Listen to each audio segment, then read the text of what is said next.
Welcome to the Self-Publishing School podcast. This is the podcast to listen to if you're an aspiring writer or an author who wants to be more successful. On this show, you'll learn how to write and launch a book successfully, all from the top authors and people just like you who are doing it at the highest level. I'm your host, Chandler Bolt, the founder of Self-Publishing School, the author of the book called Published, and the CEO of selfpublishing.com. For free training on how to publish a book that sells 10,000 copies, go to selfpublishing.com/free training.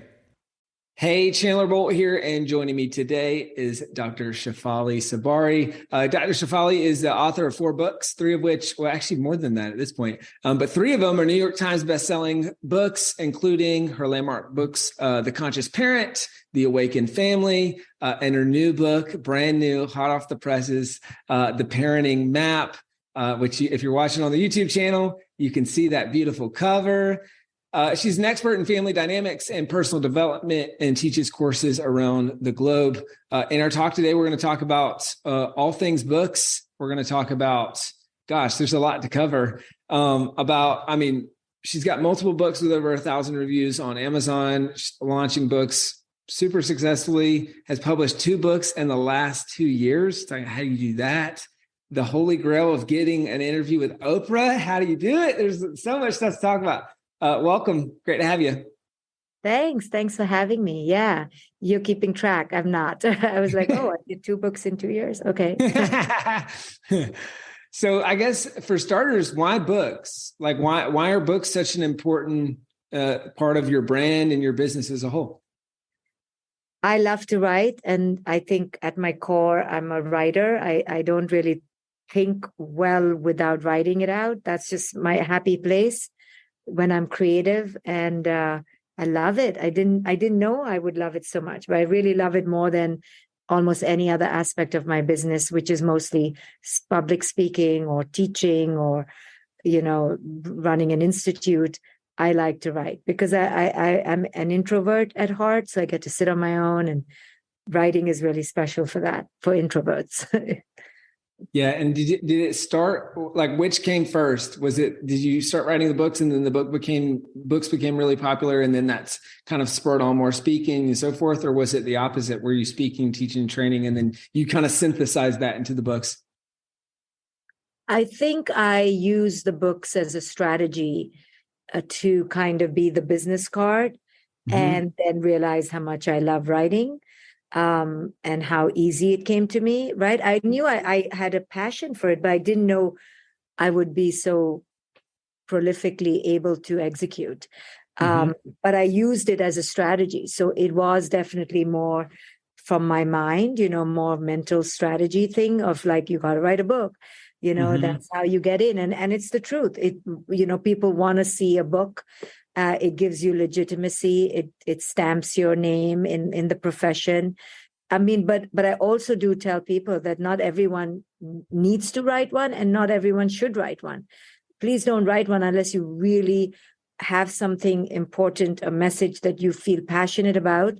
And then, selling it is extremely hard. So writing it is one thing. Selling it is a whole other animal. And so speaking of the sales component, let's go way back. It looks like either your first book or maybe one of your first, it's one of the earliest that I can find, is The Conscious Parent. Why do you think that book sold so well? And is there anything that you did that you feel like just really worked there? Well, it did not sell well at first at all. So it still takes me by surprise that it's even out there, because it was literally, it came out in a whisper and stayed a whisper. But I didn't give up. You see, I didn't give up on the message. And I kept knocking on doors and talking about it. But I was talking to myself, but I just kept talking. And I just kept saying, if only Oprah could hear this message. And I was a little grandiose, but I kept talking like that. And then I just kept telling everybody I knew about my message. And eventually somebody knew somebody, and I got all the dots connected. But it was very serendipitous and it was very slow. So no one watching this should think it was an instant success. It was extremely slow, and it is still a very niche marketed book. It's not for the masses. It should be, but it still feels like treading water, deep water, and exhausting. So there's nothing glamorous about my career. I don't want anyone to think, you gave me a very glowing introduction, but I don't want, because this is for writers show. I want people to just know it's grueling, it's exhausting, it's humbling, and the bestseller part only happens, once in a while. It's a flash in the pan, but the message is what I'm passionate about. So that's what keeps me fueled. More than whether I can I'm happy to get the success, but the message keeps the passion alive.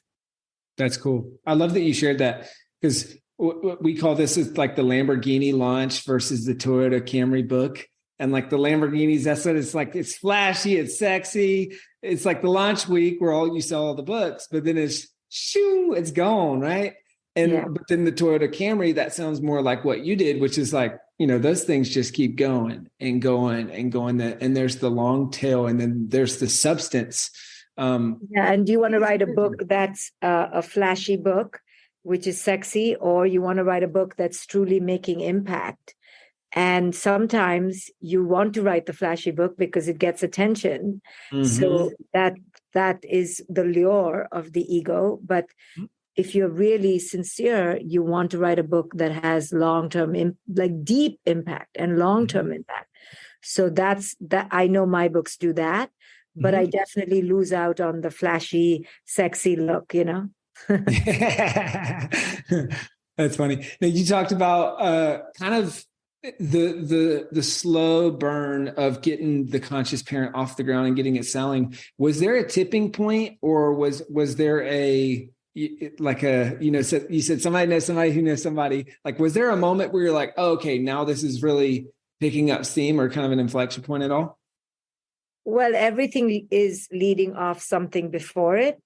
But finally, when I did show up on Oprah's Super Soul, I mean, that's when it began to change. And so many of my quote unquote followers saw me first. They can still remember the moment that they saw me, and they felt I was speaking to them. So I think until that point, parents may have felt neglected, and my message touched parents' hearts.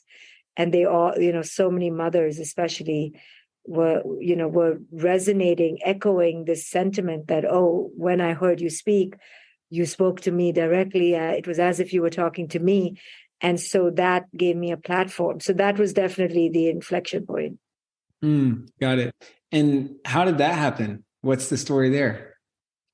Just, you just kept talking about the book, and then somebody knew a producer there, and she had just given birth. And she said, normally Oprah wouldn't consider doing a parenting book because she's not a parent, but I'm a parent. I see how important it is. And then Oprah took me on, and she saw how important it was. So I was just very blessed that my message resonated.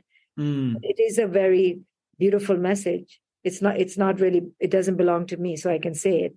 It's a stunningly clear, poignant, evocative, and deep message. So it should be taken on by the world. And that's why I can keep clanging the bell and knocking on doors shamelessly, because I believe in the message. And that's what writers need to believe in, is their story, their message. And when you believe in the message, you can do the selling, because otherwise it's a hard mountain to climb. Was there ever a point where, like, you weren't leaning into that, where you're like, oh man, do I talk about this? Do I not? Or do you feel like you've always had that conviction? I've always had the conviction, but sometimes I do want to, throw my hands up and say F off to everybody. And but then it only lasts for like 15, 20 minutes. I come back, because I know the part in me that is saying F off is my ego that is upset because my outcome wasn't delivered, right? People didn't love it, or people was too difficult, or I didn't get what I wanted. So that's all my ego. So I know that. And so I can come back to center and go, okay, I'm not here for my ego. I'm here for this message, and I have to stay a humble servant to the message. But, sometimes the servant wants to fire the boss and go, I'm not doing this anymore. And you can't use me anymore. But I'm talking to nobody, The boss the ego is in my head, right? There's nobody out there. Yeah. What would be your advice or encouragement for someone who is stuck in that place of like, oh man, like I don't like the marketing so much. I don't want to be out there talking about this book. I think the message is strong, but I just want the message to speak for itself. Like what would be then they have to question what part in them is resistant. And it's okay if they want to not do it. But often it's the egoic part that is feeling ashamed, afraid of failure, being too vulnerable. It's very vulnerable to put your work out there. So it's that ego part that is at the forefront before the message. So you have to put the message at the forefront. We are, for at least nonfiction writers of self-help books, the way I look at it is that I'm just a purveyor. I'm just the vehicle. So shut up and just be the vehicle. And when I get too loud, my ego gets too loud, I know I need to check my ego because the ego is blocking the messenger, the vehicle. I'm just the vessel. So if I can just remember that I'm just the vessel, I come back to center, I put my ego to bed, I go back to work, right? So it's when we put our ego in front and we want an outcome, we want an accolade, we want a trophy, we want a number, we want a bestseller list, we want the praise of Oprah, that's when we're going to screw it up. So I would just tell people, why are you doing this work? Most nonfiction work is typically for a message, right? So what is your message? Do you love the message or do you love your ego? Decide. It's okay to love your ego, but then don't cry later because then you can't get it out there. If you're in love with your ego and you want praise all the time, you will not be able to put the message out there because people will smell it, people will be turned off by you, and you will falter because you're not in clarity. So the message has to be before your ego. And it takes work, and I have compassion for people who forget and put the ego first. But you need to train yourself to keep being a vessel for the message. That's good. So let's talk a little bit about kind of your launch process for these books. Like I'm just looking at the catalog on Amazon. I'm like, dadgum. I mean, these books have done well. It seems like all of them. So like, what's your process? How do you launch a book successfully? There's no formula and I don't have one. So each book I try something different. My last book was, to me, my most phenomenal book for women. It is called A Radical Awakening. But that one came out during COVID. So I had to just sit like this in front of a little screen and launch it. So I don't even know how it did well because technically I didn't follow any protocol. I couldn't go on a book tour. For this book, The Parenting Map, which everyone should go and buy to support conscious parenting. This one, I did a summit beforehand, endless, podcasts and Instagram lives, and you have to talk to death. That's the strategy, talk to death. Even if you go on a book tour, I've never done a book tour actually. And my other books that did well, I didn't really do much. I just got on Oprah, so I was lucky. But what I would say in terms of a strategy is just keep spreading the word. You have to talk for hours and just keep pounding the pavement and not give up. And again, be humble about your goal. Don't have a goal of getting out there in numbers because that's the trap. Right, then you're going to be disappointed. But as much as I say this, everyone is going to look for numbers. Yeah, I do as well. But I try to train myself. Okay, you're looking at numbers too much, and that's a trap. I at least know it's a trap. And you just have to love your work and look at it as a privilege, as an honor that I get to do this work. And that's how you find beauty in it. So there's no formula for a launch, and I can guarantee you, no author has a formula. It's a little bit of this, it's a little bit of luck, it's a little bit of unknown, but mostly it's community building, right? You have to build your community. You have to have a loyal band of followers who will buy everything you sell. So I have that, but it took me years and years to build that. And even that is not like a superlative number. So I still have to go and promote it over and over again. Hey, Chandler Bolt here. I hope you're loving this episode so far. It's time to go from inspiration to implementation. All right. So if you've learned something, we want to help you implement what you've learned with your book. So what I want you to do right now is go to selfpublishing.com/schedule, book a publishing consultation with one of the experts on my team. We'll talk about your goals for your book, your dreams, your challenges, your next steps, and we'll start putting together a plan.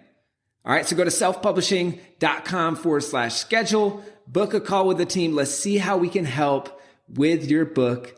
It's time to implement. Now, which ones were the ones that were New York Times bestsellers? And was there anything different that you did with those books, or was it kind of a culmination of all of the things you just mentioned? No, I mean, really, it was the first two were with Oprah's Super Souls that put me on the list. And then another one was just intensive marketing. And the others all should be on the list. It just, different categories or didn't, for some reason, political or not, didn't get on the list. But they've all done pretty well. And so you have to look at the wide arching reach. Do they get translated into many languages? Are they globally recognized? In America, we tend to restrict it to very narrow metrics, aka the New York Times bestseller, which is such a setup for authors, including myself. So we need to expand our idea of success, and otherwise we'll feel very shortchanged and very bitter, First, you again, it's just all about the message. If you have an amazing message, that is already, you're a winner. Very few people have an amazing message. So if you have a message, you're so lucky. And then if you have a message you're passionate about, even if it's like walking on the treadmill or gardening, roses and daisies, okay, planting roses and daisies. If that's your message and you're passionate about it, how lucky are you? And then if you can write about it, then if you get published, these are all big successes that often get underestimated in the big picture. I like that. Now, you mentioned getting translated into different languages. It looks like that you've done that pretty well with multiple of your books. I'm even looking on the Amazon page here. I'm like, oh, wow. Like there's a bunch of reviews on the Spanish edition of, I think this is the Conscious Parent, Padres Conscientes. How did that come about, and how have you done kind of the international and kind of translations and all that stuff? Well, just in the industry, they come and ask you. So like this book, The Parenting Map, is already being translated into 16, 17 languages, like a week out. So once you're established, then people just come to you. They come to the publisher and they create a deal, and then it gets done. But I also do go and promote my work in different countries. I get invited to speak in so many countries. So that's lovely. That's a perk. Get to travel, get to meet different people. So that's just building organically through social media. Frankly, I think in many ways I'm better known in some other countries than even here. So it just depends on what catches in different countries. Yeah, got it. Now, I mentioned this earlier, but you've got, at least three books with over 1,000 reviews on Amazon. Is there anything you do special for reviews, or anything that you've seen work well for getting reviews of your books? I try not to read them. So after the first week, I try not to go and read them. But no, I don't actually. I should do. Other authors do. They like have a machine of people out there giving reviews. And I literally have never asked, except this book. I just last week told my little audience to leave a review, but I never even do that. So, but you should do it. So if somebody's listening and you're authors out there, you should do it.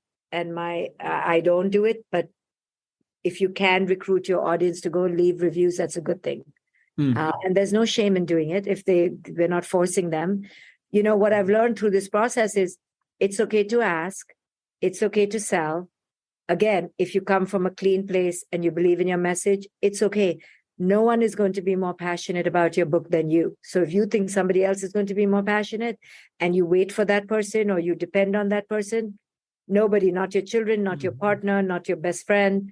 It's just you. So you have to love it so much. Otherwise, do not write a book. Otherwise, because it'll just stay by your bedside or by your computer.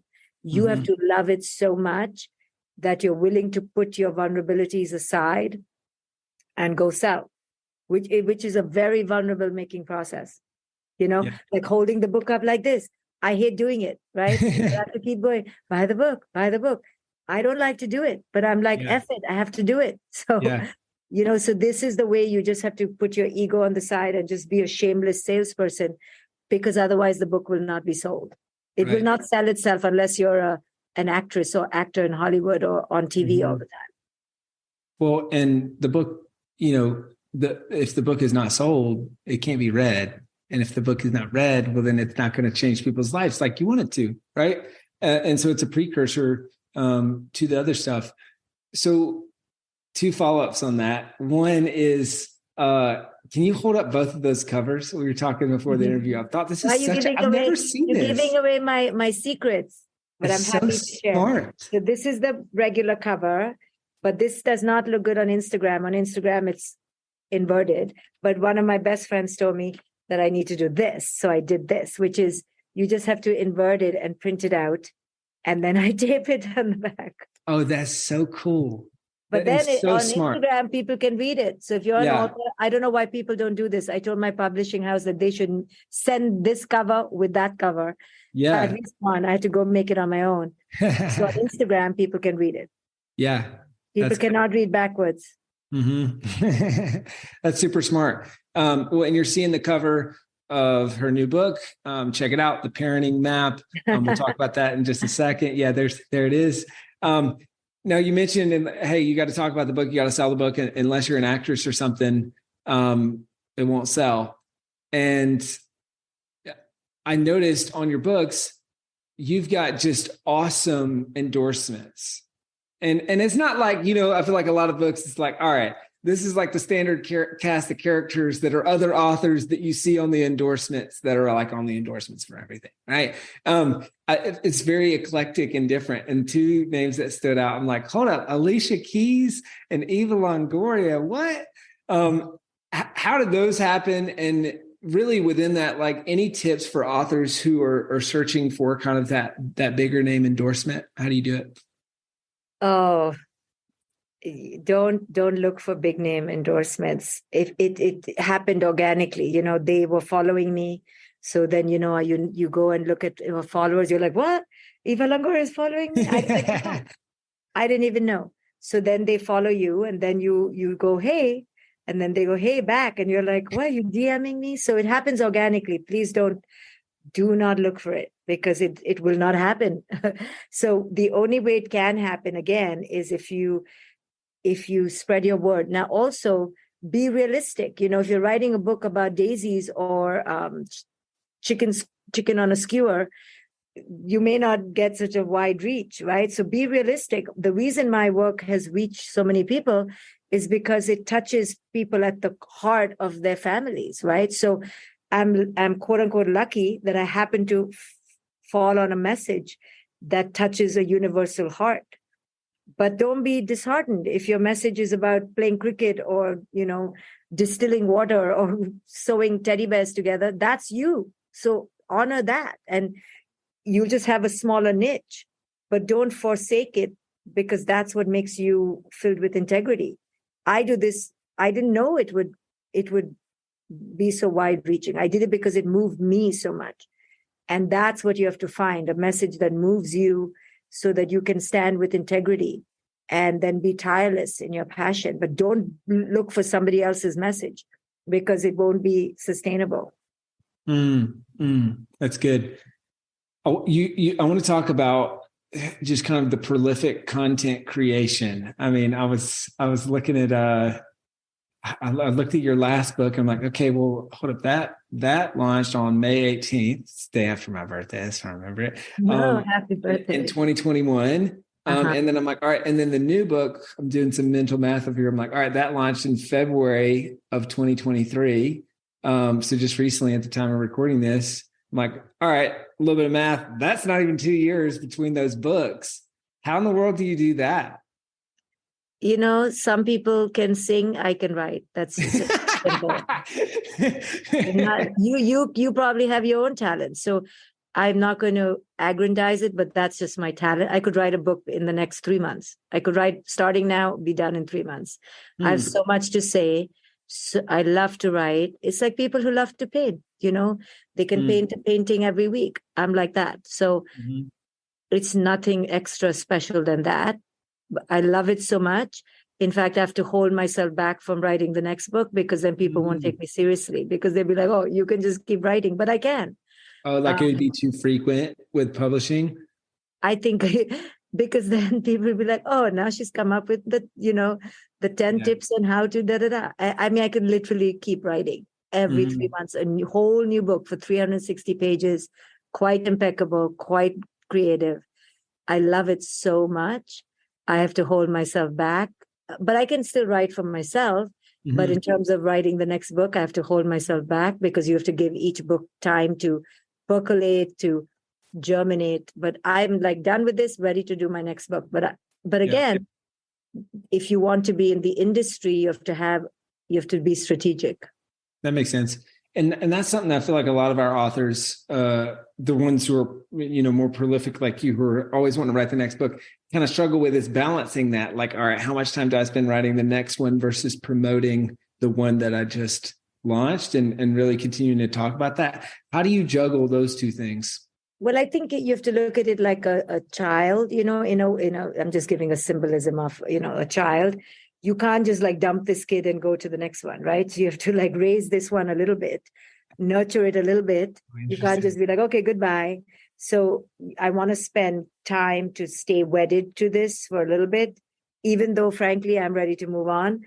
But that's not fair, right? To the child, to the book.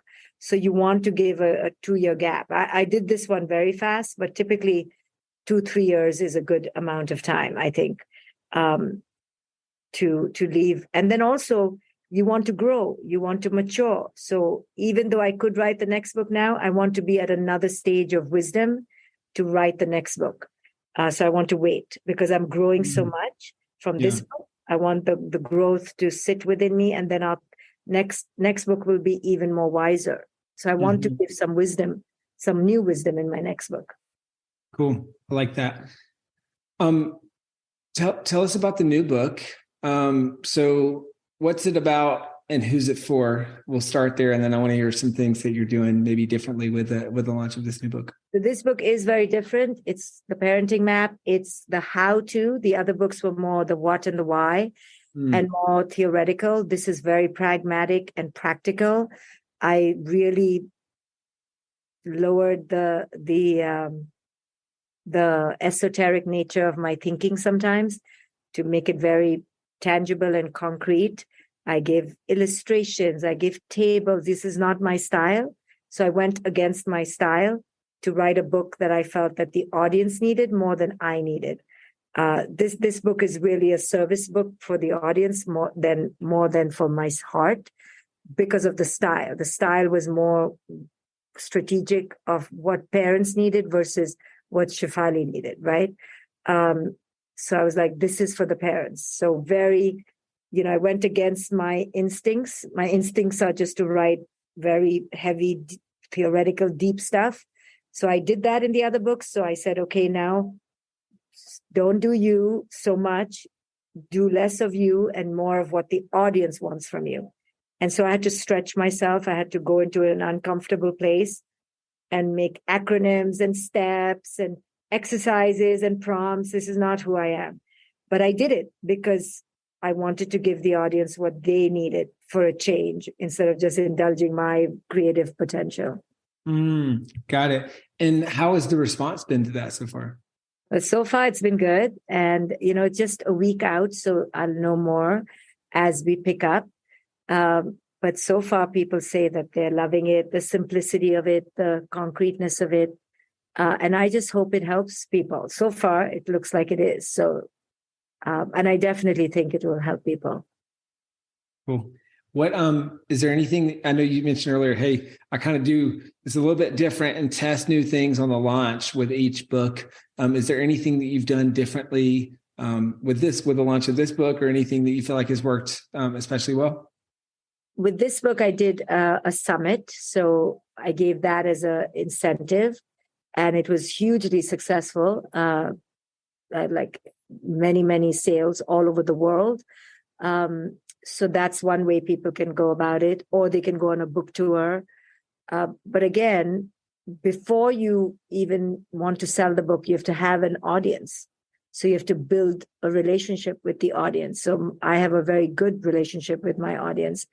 So I had a ready market who would just buy the book. But you still have to, go on TV, get podcasts. So you have to build relationships. It's so much more work than just writing a book. Yeah. Now, what, I guess kind of final couple of questions here would be, knowing what you know now, what would be kind of your parting piece of advice for the Dr. Shefali of years ago, before you wrote your first book, and all the other people out there like you who are thinking about writing their first book? I would say, do it, have fun with it, but don't let it be your only identity, find other revenue sources, other creative outlets, and enjoy the process, be challenged by it, but also don't let it overwhelm you, because it can be very overwhelming. It's a beautiful thing to put your message out there, but don't get so attached to how many people read it and what do people say and reviews. I mean, I literally, after the week one, I have not read other reviews of my other books. So just let it go. Sometimes they're nasty reviews, My first review of this one, like literally the book was out an hour. I got a 1-star review by a hater. But now it's buried. But so if you take it literally, then you will be always feeling, self-worth. But I could laugh at it because I have so much positivity. But for a new writer, that can be so disheartening. So you cannot take it personally. It's just it's a crapshoot. Who likes you, who doesn't like you. So it's not about you. Again, it's your message. And sometimes if the message is very provocative, my messages are all provocative, it could be very unpopular.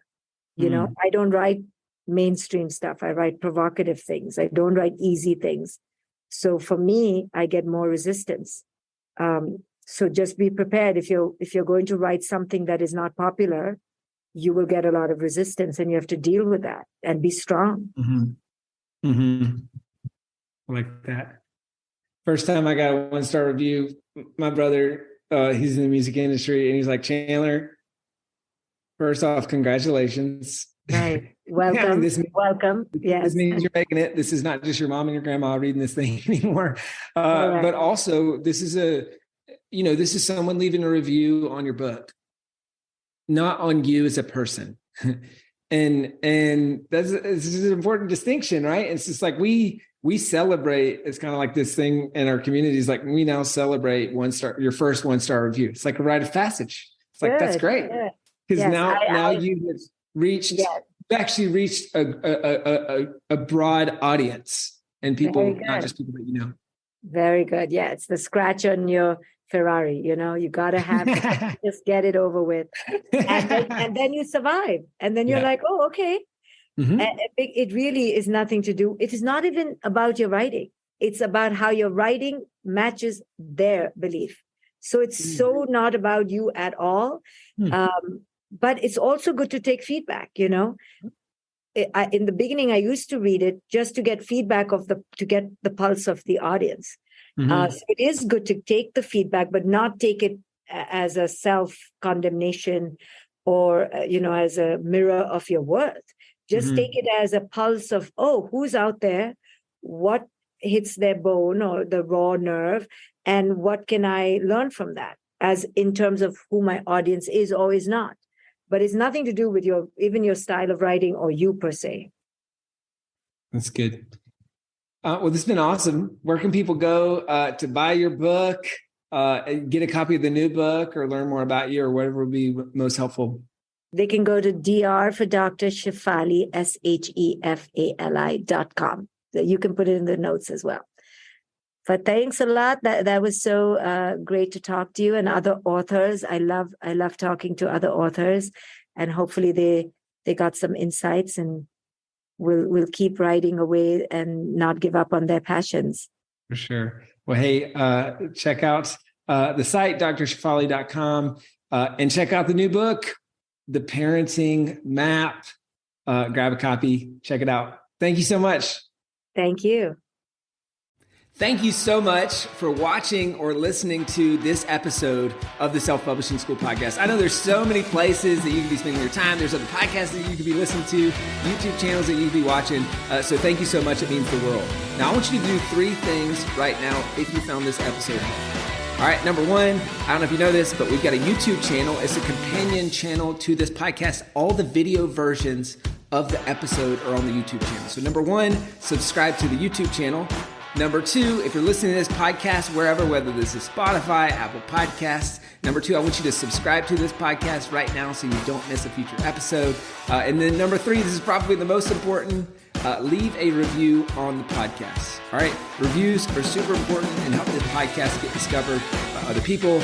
So number 3, leave a review on the podcast. Thank you so much. I'll see you in the next episode. If you're on the fence about scheduling a publishing consultation call with my team, maybe you're not quite ready for that, I've got some free training that I think will be really helpful for you. All right, all you have to do is go to register to sign up. Go to selfpublishing.com/free training. When you do, you're also going to get a free digital copy of my new book published. And on that training, you're going to learn the next steps of how to implement with your book. So how to write, how to publish, how to launch successfully. So go to register right now at selfpublishing.com/free training. I'll see you there.